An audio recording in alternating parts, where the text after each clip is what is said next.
Hi guys, welcome back to my YouTube channel. তো তোমরা কেমন আছো? আশা করি তোমরা তোমাদের বাড়িতে ভালো আছো। আমিও কিন্তু ভালোই আছি। তো তোমরা হয়তো একটু অবাক হয়ে যাচ্ছ যে গ্যাসের উপরে আমি জবা ফুল নিয়ে কী করছি।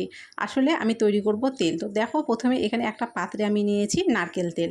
নারকেল তেলই নিতে হবে, অন্য কোনো তেল নিলে কিন্তু হবে না। তারপরে সেখানে আমি দিয়ে দিলাম 3টে লাল জবা ফুল, আর দিয়ে দিলাম সামান্য একটুখানি কালো জিরে, আর দিয়ে দিলাম কয়েকটা মেথির দানা।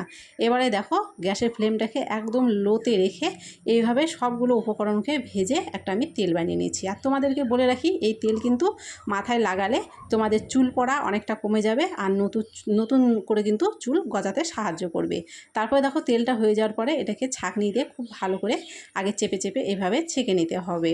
তো এর মধ্যে কিন্তু চাইলে তোমরা পেঁয়াজ, কারি পাতা দিতে পারো। তো আমি অত কিছু দিইনি, হাতের কাছে যা পেয়েছি তাই দিয়েছি। তেলটা বানানো হয়ে গেছে। তেলটাকে আমি 2 ঘন্টা কিন্তু রেখে দিয়েছিলাম। গরম তেল কিন্তু আবার মাথায় লাগাইনি।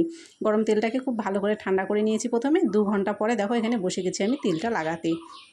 আর তেলটা লাগানোর জন্য একটু একটু করে হাতে তেল নিয়ে তারপরে এইভাবে স্ক্যাল্পে একটু একটু করে লাগিয়ে দিতে হবে। এরকম করে কিন্তু কন্টিনিউ যদি তোমরা লাগাও বা ব্যবহার করতে পারো, তাহলে দেখবে তোমাদের কিন্তু অনেকটাই চুল, নতুন নতুন চুল গজাবে। তো যাই হোক, আজকের ভিডিওটা তোমাদের কেমন লাগলো অবশ্যই কমেন্ট করে জানিও। যদি ভালো লেগে থাকে অবশ্যই লাইক করে দিও, ভিডিওটাকে শেয়ার করে দিও, চ্যানেলটিকে সাবস্ক্রাইব করে দিও, পাশে থাকা বেলটিকে অবশ্যই প্রেস করে দিও।